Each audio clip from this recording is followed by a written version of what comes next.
Hello my dear students, आज का हमारा टॉपिक है violation of IPR, intellectual property rights. पिछले लेक्चर में मैं क्लियर कर चुकी हूँ कि what are intellectual property rights and how it works. Okay, now intellectual property rights protects creation of the mind like books, music, inventions, logos and software. When someone uses these without permission it's called an IPR violation। यानी कि आपने अपना जो work है उसे protect करना है। Protect कैसे करना है?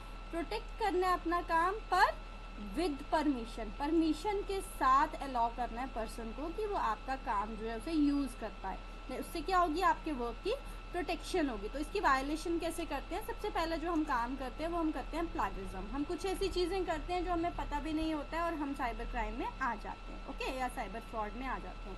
तो प्लैगियरिज्म क्या होता है? Copying someone else work, ideas, text, images and code and presenting it as your own. ठीक है, आपने कोई भी आइडिया किसी का लिया, किसी का टेक्स्ट लिया और बता दी कि ये तो मेरा ही है, ये तो मैंने ही इन्वेंट किया है।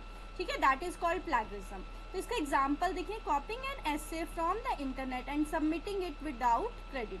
कोई भी ऐसे इंटरनेट से लेते हैं या कोई पैराग्राफ लेते हैं और उसको बोल देते हैं मैंने लिखा है। ठीक है, ज़्यादातर बच्चे स्कूल लेके जाने के लिए करते हैं, तो वो प्लैगियरिज्म में आ जाते हैं, साइबर फ्रॉड में आ जाते हैं। उन्हें नहीं पता होता वो साइबर फ्रॉड में आ रहे हैं, पर दैट इज कॉल्ड प्लैगियरिज्म। ठीक है, तो ये हमारा एक साइबर फ्रॉड है जो हमें नहीं करना। ओके, जब भी आपने किसी का एसे, किसी का पैराग्राफ या कुछ लेना है तो नीचे उसका नाम मेंशन करना है। जैसे आप देखते हो आपकी बुक्स में राइटर्स के नाम मेंशन होते हैं, वैसे ही आपने हमेशा मेंशन करना है, मैंने इस बुक से लिया, इस राइटर से लिया। ओके, नेक्स्ट आती है कॉपीराइट इन्फ्रिंगमेंट। कॉपीराइट इन्फ्रिंगमेंट क्या होती है? जिसमें कॉपीराइटेड मटेरियल होता है और हम परमिशन नहीं लेते हैं और ऑनर की हेल्प के बिना ही हम उसको यूज़ करते हैं, उसकी परमिशन के बिना ही, उसकी हेल्प नहीं लेते हैं, ज़रा भी उससे नहीं पूछते हैं और अपने नाम से उसे दे देते हैं। तो जैसे बुक्स हो गई, मूवीज, सॉन्ग, सॉफ्टवेयर। ठीक है, हमने कोई परमिशन नहीं ली, हमने डाउनलोड की और किसी और को शेयर कर दी। अगर आप डाउनलोड कर रहे हो या आप शेयर कर रहे हो, आप इक्वली साइबर फ्रॉड में आ रहे हो। ठीक है, तो कहीं से अगर आपको मूवी आ भी जाती है या कोई सॉन्ग आ भी जाते हैं तो आपको उसको आगे शेयर नहीं करना चाहिए, क्योंकि वो क्या होते हैं? वो पायरेटेड होते हैं। और पायरेटेड मूवी और सॉन्ग्स को अगर आप शेयर करते हो तो आप किस में आ जाते हो? साइबर फ्रॉड में आ जाते हो। ठीक है, तो ध्यान रखना है कि मेरे को फ्रॉड में नहीं आना है, मेरे को किस में आना है? मेरे को हमेशा अच्छे वर्क में आना है। ठीक है, साइबर फ्रॉड में कभी भी नहीं फंसना है। ये फ्रॉड जो है, चाहे वो आपका डिजिटल हो चाहे आपका ऑफलाइन हो, फ्रॉड फ्रॉड ही होता है। ओके, तो यहाँ पे आपको कोई भी पायरेटेड मूवीज या पायरेटेड सॉन्ग्स को नहीं शेयर करना है। नेक्स्ट लेते हैं ट्रेडमार्क। ट्रेडमार्क के बारे में बता चुकी हूँ, अब इन्फ्रिंगमेंट समझ लेते हैं। किसी का ब्रांड नेम, किसी का लोगो, किसी का सिंबल जो किसी का है, ठीक है, आपने उसका यूज किया विदाउट परमिशन, तो वो भी आपका ट्रेडमार्क इन्फ्रिंगमेंट में आता है। तो उसमें क्या किया मैंने? शूज से किए और उसको दे दिया कि ये नाइकी के हैं, बट नाइकी के नहीं है, वो नाइकी के डुप्लीकेट है। ठीक है, और कंफ्यूज किया कस्टमर को, तो वो क्या है? वो ट्रेडमार्क इन्फ्रिंगमेंट हो गई। तो ऐसी भी चीजें नहीं करनी है। तो इससे हम क्या करते हैं? हमें क्यों ट्रेडमार्क दिया जाता है? ताकि हमारा ब्रांड जो है उसे सिक्योर रखा जाए। ठीक है, तो हम अगर ऐसे करेंगे तो अगेन हम किस में आ जाएंगे? अगेन हम आ जाएंगे फ्रॉड में। तो इसकी पनिशमेंट क्या हो सकती है? फाइन्स आ सकते हैं या लीगल एक्शन हो सकता है। जैसे आपको कल मैंने बताया था कि केसेस फाइल हो सकते हैं, उसी टाइम पे से कोई भी लीगल एक्शन आपको जिसके राइट्स हैं वो आपके ऊपर कर सकता है। ओके, नेक्स्ट टॉपिक है हमारा open source software and licensing.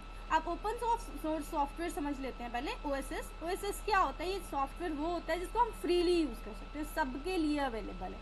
हम इसको देख सकते हैं, हम इसको मॉडिफाई कर सकते हैं, इसको डिस्ट्रीब्यूट कर सकते हैं, बट इसकी किसी से पेमेंट नहीं ले सकते, कोई कमीशन नहीं ले सकते। ओके, तो फ्री होता है ये यूज करने के लिए, कोलैबोरेशन कर सकते हैं हम। ठीक है, और इम्प्रूव कर सकते हैं, मिलके हम सॉफ्टवेयर को इम्प्रूव कर सकते हैं, बट इसका हम कोई प्राइस चार्ज नहीं कर सकते। अब कौन कौन से ऐसे सॉफ्टवेयर हैं? लाइक लाइनेक्स ऑपरेटिंग सिस्टम है, मोजिला फायरफॉक्स है। ठीक है, मोजिला फायरफॉक्स भी आप सबने यूज किया होगा, फ्री है ये। ठीक है, ब्राउजर फ्री है, आप इसको यूज कर सकते हैं, बट आप इसके कोई चार्ज पे नहीं करेंगे। कुछ आप देखते हैं वेबसाइट्स जो इनके चार्ज लेती हैं वो क्या है? फेक है। ओके, तो ध्यान रखना है आपने कि जो भी आपके ओपन सोर्स सॉफ्टवेयर होते हैं उन्हें आप यूज करिए।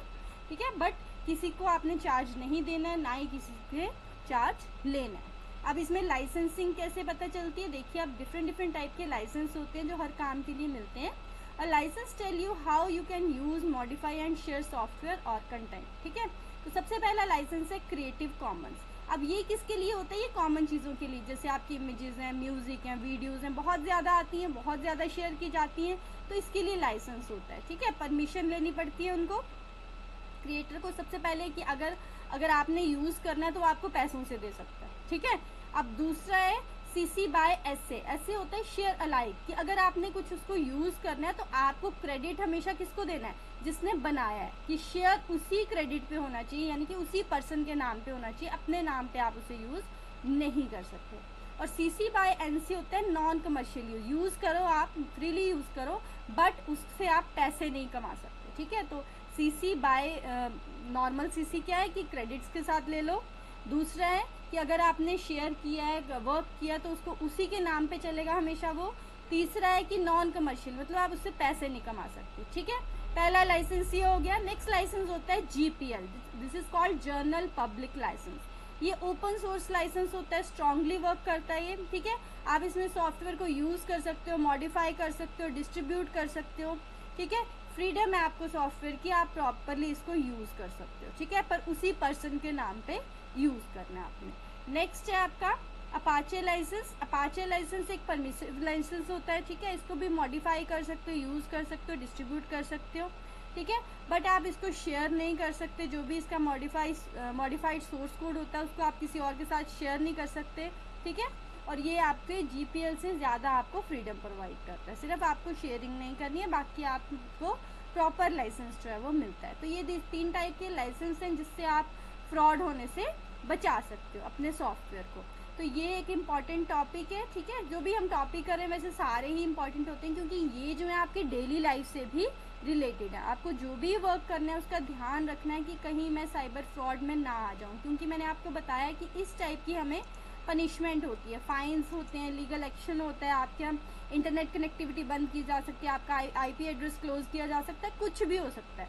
तो आपने ये चीज़ें ध्यान रखनी है अपनी डेली लाइफ में भी और अपनी स्टडी लाइफ में भी। स्टडी के लिए आप ये टॉपिक पढ़ो, बहुत इंटरेस्टिंग ईजी टॉपिक है, ठीक है। कोई डाउट है तो आप कमेंट सेक्शन में कमेंट करके पूछ सकते हैं। Thank you.